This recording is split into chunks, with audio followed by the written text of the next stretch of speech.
Eu vou recapitular com vocês rapidinho alguns pontos importantes, porque como é que nós vamos chegar nessa conclusão de que a empresa precisa de um DPO, de que a empresa precisa contratar um DPO ou ao menos uma consultoria externa para apoiar aquele DPO que ela escolheu internamente? O que a gente fez lá no início? Para eu chegar lá no final do projeto de adequação, eu passei por algumas etapas. Eu passei pela nossa etapa de diagnóstico, de data mapping e de elaboração dos documentos jurídicos, o nosso famoso gap analysis. Então, nós temos 3 etapas do projeto de adequação. Essas 3 etapas são essenciais para que todos nós tenhamos conhecimento e principalmente que os nossos colegas, funcionários, colaboradores da empresa entendam a relevância do projeto de adequação. Então, se eu sou um DPO interno, eu vou participar deste projeto e vou trabalhar em conjunto. Se eu não tenho um DPO interno, a consultoria vai realizar essa adequação e o DPO muitas vezes acaba sendo eleito ao final do projeto de adequação. Ou até mesmo o contrato de DPO com essa consultoria acaba sendo fechado ao final, porque a empresa percebe que não tem ninguém para ocupar essa atividade. Então, o que a gente traz aqui?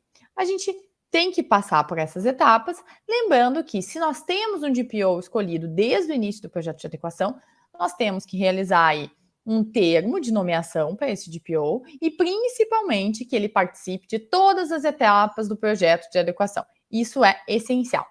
Porque lá no final a gente vai ver quando eu falar um pouquinho dos 5 argumentos para demonstrar ao cliente a importância de um DPO. Relembrando aqui, seguindo nessa linha de raciocínio que eu acabei de passar para vocês.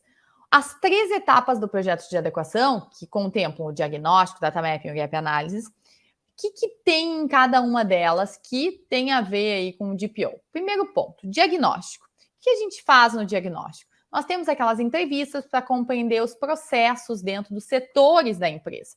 Como que a gente faz os processos, que tipo de dados são coletados, quais dados transitam ali, qual é o ciclo de vida do dado, como é que ele entra naquele setor, como é que ele sai, como é que ele é excluído, como é que ele é deletado. Não, ele é retido, ele fica pro resto da vida dentro do setor, a gente precisa entender isso. E isso a gente compreende no processo de diagnóstico. Nós vamos elaborar relatórios de riscos, nós vamos elaborar justamente todo esse programa de atuação, quais são as medidas que nós devemos adotar para mitigar esses riscos, qual é o nosso plano de ação para esses riscos e assim por diante. Então, a gente realiza tudo isso no diagnóstico da empresa. Ao final do diagnóstico, a gente vai apresentar isso para o nosso cliente e aí nós vamos iniciar a segunda fase do nosso projeto, que é o data mapping.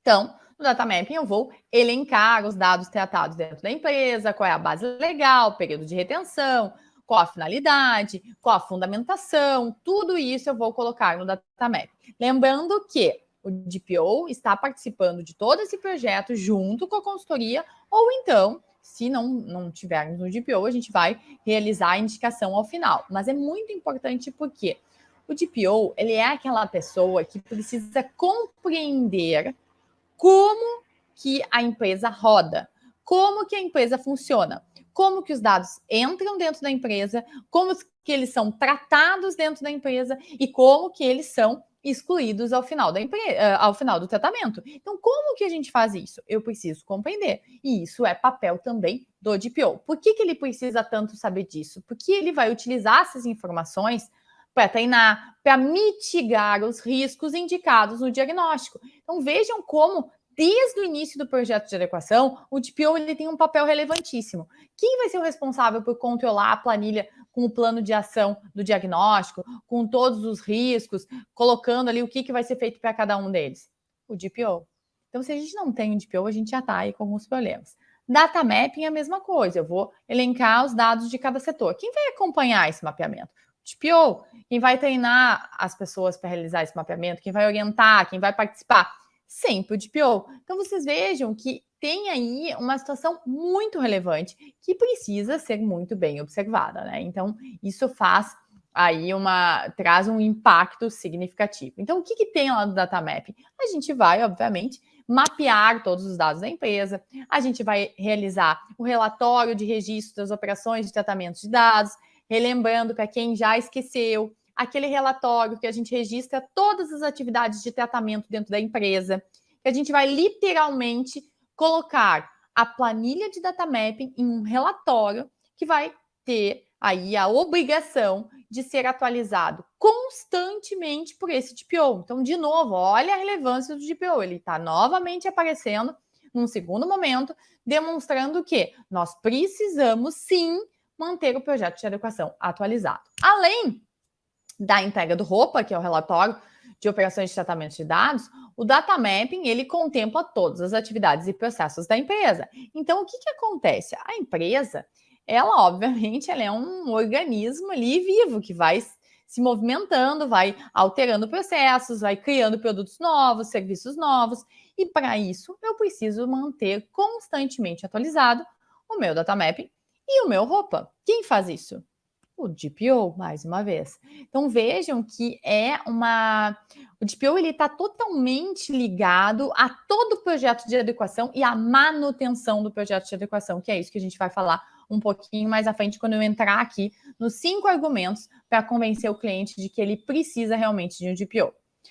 Além disso, quando a gente, então, fizemos o diagnóstico, elencamos os riscos, passamos para a empresa, fizemos o data map, mapeamos todos os dados, vinculamos os dados legais, tudo bonitinho. O que a gente vai fazer ao final?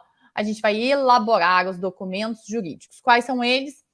Política de privacidade, termos de uso quando necessário, políticas de cookies, o relatório de impacto quando necessário. Então, assim, a gente tem milhares de documentos que precisam ser elaborados, milhares de documentos que precisam ser aditivados, e tudo isso vai ser feito ao final do processo, durante ali após a conclusão do nosso data mapping. Bom, superada essa etapa, o que eu vou de fato entregar, né? Eu como consultoria, eu vou entregar todos esses documentos, eu vou colocar todos esses documentos geralmente num arquivo digital, e vou entregar para o meu cliente. Só que a gente sabe, gente, que há constantemente essas mudanças.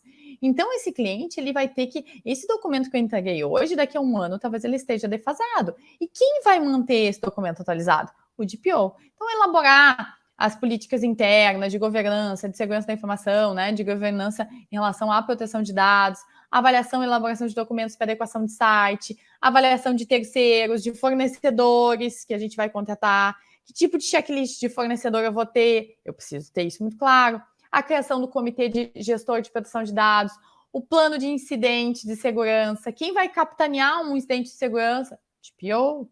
Acontecer um incidente de segurança, o que eu vou fazer? Realização de treinamentos, DPO que vai realizar os treinamentos, adequação dos contratos com os funcionários e prestadores de serviços e fornecedores. Vejam que tem muitas coisas aí que estão vinculadas, muitas coisas que estão atreladas à figura do DPO e que, portanto, precisam estar desde o início amarradinhas ali para que a gente tenha essa clareza, tá? Então, é bem importante mesmo. Então, recapitulando esses pontos, o que a gente percebe? Que o DPO está amarrado durante todo o projeto de adequação a esse trâmite, a essa construção.